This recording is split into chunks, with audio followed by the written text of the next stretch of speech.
Bonjour et bienvenue sur ma chaîne YouTube. Je suis ravie de te retrouver aujourd'hui dans le jardin de l'environnement où je travaille. J'avais envie aujourd'hui de profiter un petit peu du soleil, d'écouter les oiseaux chanter pour pouvoir te parler de ce sujet qui est toujours autour de l'endormissement parce que c'est un sujet qui me tient beaucoup à cœur. Comment endormir ton bébé, qui est une très grande question. Avant toute chose, n'hésite pas à t'abonner à ma chaîne YouTube, à laisser un petit pouce bleu si la vidéo te plaît et surtout à me laisser un commentaire, c'est ce que je préfère. Tu vas avoir en barre d'infos également tous mes autres réseaux. Et puis voilà, à tout de suite. Déjà, il est important que tu saches une chose. Je me doute que si tu te retrouves sur cette vidéo, c'est que tu as du mal à faire dormir ton bébé, que ce soit pour l'endormissement ou que ce soit parce qu'il se réveille beaucoup dans la nuit. Première chose, c'est normal. Peu importe l'âge de ton enfant, dis-toi que c'est tout à fait normal et que tu n'es pas seul dans cette situation. Il y a beaucoup d'autres parents qui rencontrent ces difficultés. Et surtout, vraiment autre chose primordiale, ce n'est pas de ta faute. Parce que très souvent, moi j'ai des parents qui viennent me voir et qui me disent « mais je comprends pas ce que je fais mal ». Alors ça n'a rien à voir avec toi. Il y a des petites clés que je vais pouvoir te donner dans cette vidéo qui vont t'aider à accompagner ton enfant, qui vont t'aider à lui permettre de s'endormir correctement la nuit. Mais ce n'est pas parce qu'à l'heure actuelle, il n'y arrive pas que c'est forcément de ta faute. C'est juste que tu n'as pas encore toutes les connaissances pour l'accompagner et c'est normal en tant que jeune parent.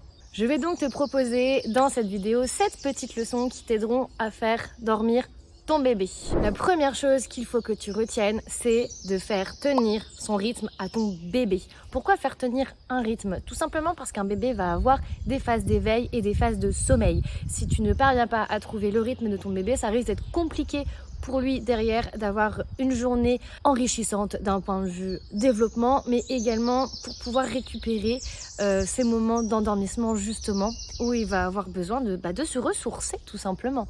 Et derrière, s'il n'arrive pas à avoir son quota de sommeil en journée, sa nuit sera forcément perturbée.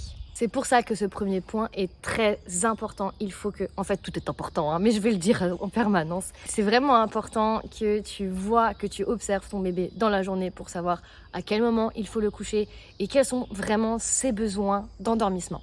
Le deuxième point, ça va peut-être faire écho à ce que tu as déjà vu dans mes autres vidéos, si tu as déjà vu mes autres vidéos, et ça va être la routine du sommeil. Pourquoi c'est si important la routine du sommeil?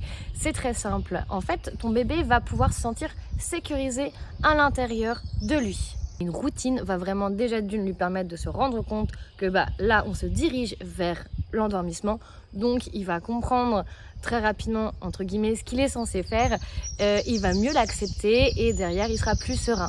Autre petite chose un petit peu plus technique, si on peut dire, ton bébé va aussi pouvoir se construire intérieurement grâce à cette routine.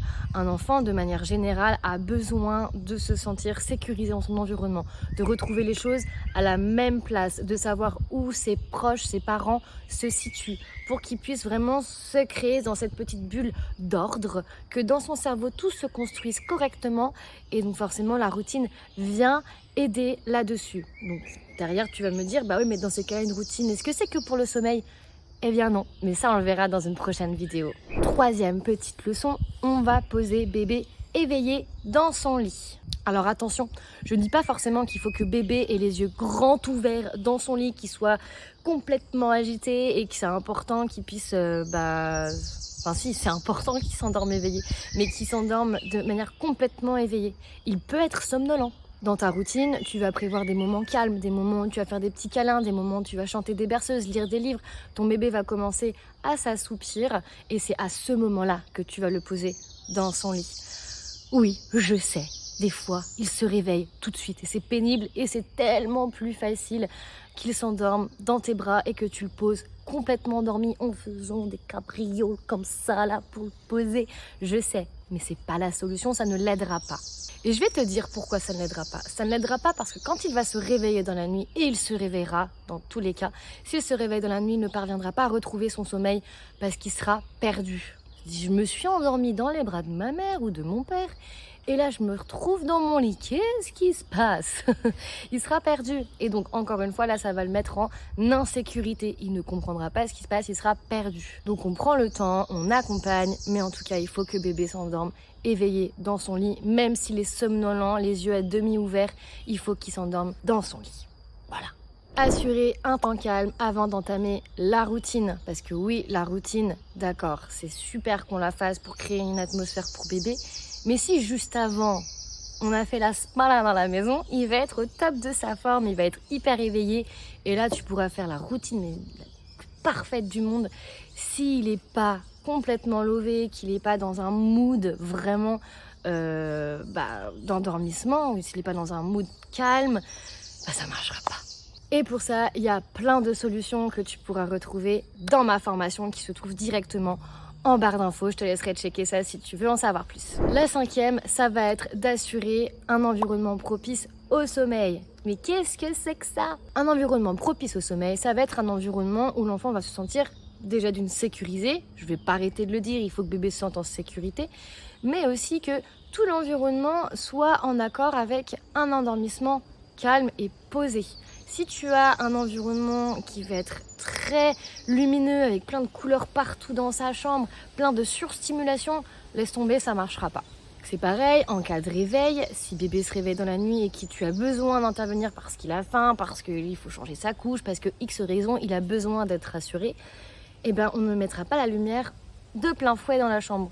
On essaiera de mettre une petite lumière tamisée, une petite veilleuse par exemple, ce genre de choses qui continueront de montrer à l'enfant que c'est un environnement propice au sommeil et qu'on est là pour dormir. 6e leçon qui pour moi est très importante. On ne parlera jamais en mal du sommeil de son bébé devant lui. Dès que tu vas parler en mal de ce sommeil, déjà toi tu vas générer du stress, de l'énervement peut-être un peu aussi, plein de choses, de la colère. Je sais pas ce que tu vas pouvoir ressentir à l'intérieur de toi, ça c'est propre à toi justement. Mais lui, il va le ressentir, il va le capter et ces émotions-là que tu vas générer pendant que tu vas en parler, tu vas peut-être les générer aussi au moment de l'endormissement. Et donc tout ça, il va le capter, il va ressentir des ondes négatives et ça va juste alimenter ces difficultés que tu vas rencontrer dans le sommeil et l'endormissement de ton bébé. Donc vraiment, pour ton bien comme pour le sien, on ne parle pas en mal de son bébé, du sommeil de son bébé, aux autres ou tout seul ou à lui directement, il faut rester positif. C'est pour ça que ma 7e leçon, ça va être de rester confiant, objectif, positif sur le sommeil de ton bébé. Le but, c'est qu'il se sente bien, qu'il se sente rassuré et qu'il ressente que toi-même, tu sois confiant et que qu'il ressente que tu te dises ouais, il va y arriver, c'est génial. Même si c'est long, même si c'est compliqué pour toi, que c'est compliqué pour ton bébé, dis-toi que c'est possible, tu peux le faire, il peut le faire et tout va bien se passer. Même s'il y a des fois où c'est pas forcément formidable, c'est pas grave, ça viendra. On reste positif, tout va bien se passer. En conclusion, ces petites leçons, si tu les appliques correctement à la maison, je suis sûre que tu verras des choses évoluer dès le premier soir. Et pour pouvoir en connaître un petit peu plus, j'ai proposé une petite formation gratuite que tu retrouveras également en barre d'infos. N'hésite pas à rentrer ton mail, dessus tu auras 1 heure de formation gratuite autour du sommeil de ton bébé. N'hésite pas à aller faire ce petit check et moi je te dis à la prochaine pour une nouvelle vidéo. Salut!